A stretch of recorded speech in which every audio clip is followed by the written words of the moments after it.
is hidden knowledge about energy manipulation that only the chosen few of the 33rd degree from the most secret societies have mastered. Manly P. Hall revealed these forbidden techniques in his lecture during the 1973 Scottish Rite ceremony, where he was recognized as a 33-degree Mason 47 years after writing The Secret Teachings of All Ages. The air you breathe is not empty space. It is the densest and most complex magnetic field known, where each planet emits its unique frequency through this invisible matrix. Egyptian priests measured these fields millennia ago for healing. Pythagoras recorded how temple geometric solids, cubes, octahedrons, dodecahedrons, emitted specific therapeutic frequencies. Franz Mesmer demonstrated that people forming circles around magnetized water in his tank created functional human batteries. Walter John Kilner photographed the etheric field extending 3 to 5 feet from the physical body, up to 1.5 meters of invisible protection. Your moral conduct is not religious decree. Every lie, every selfish act, every emotional outburst tears verifiable holes in this magnetic shield.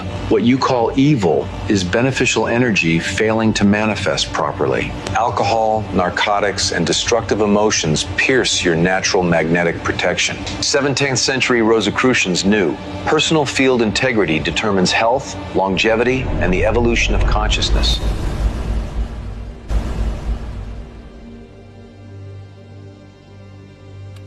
There exists a knowledge about the manipulation of vital energy that only initiates of the 33rd degree of the most ancient orders possess complete access to. This is not a metaphor or a symbol, it is a precise science of controlling the magnetic fields that govern human existence. Those who master these principles manage to maintain perfect health for decades, influence events through directed energetic emanations, and access states of consciousness that common humanity considers impossible.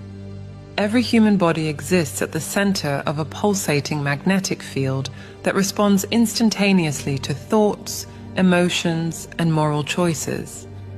The ancient Egyptian priests knew every detail of this field.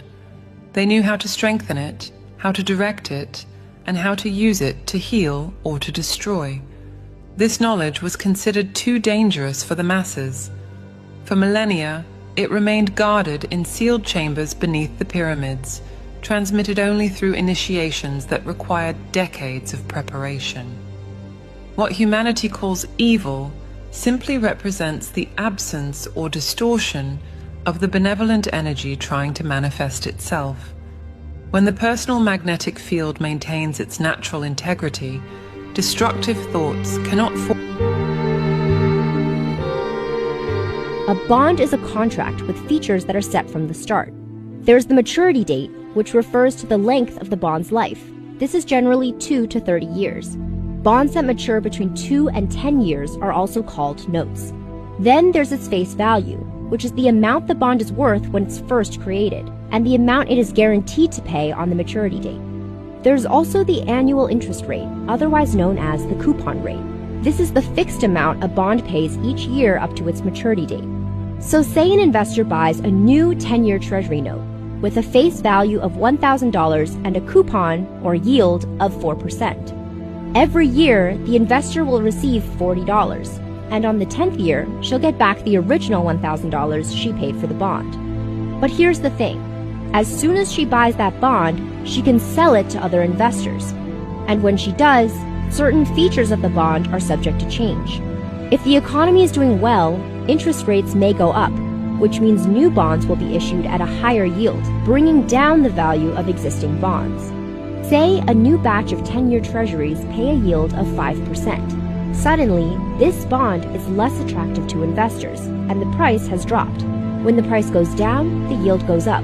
And when interest rates go down, this same dynamic happens in reverse. The inverse relationship between the price of a bond and its yield is key to understanding why investors care so much about bond yields.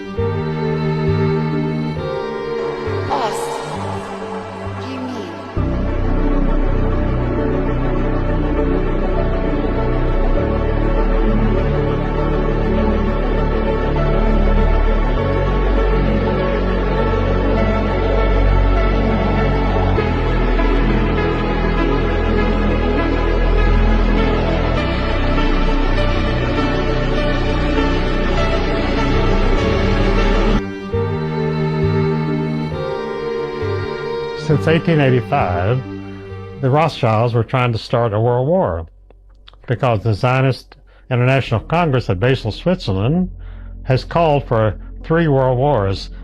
At the end of the Third World War, they would control the entire world. 1 billion Christians are fighting a war to the death against 1 billion Muslims, which will leave Israel in charge of the world, which was predicted at the 6th International Zionist Congress in Basel, Switzerland in 1896. So after the Zionist Congress in 1896, you had World War I, World War II, and now we have World War III. At the end of World War I, the Rothschilds organized a number of groups called, one was the Royal Institute of International Affairs in London. It's called Chatham House, and that is the think tank of all of Europe today. And although its headquarters in London, the real headquarters are in Brussels, which is the headquarters of the Lambert family, which is part of the Rothschild family. And there, Brussels has been running the world.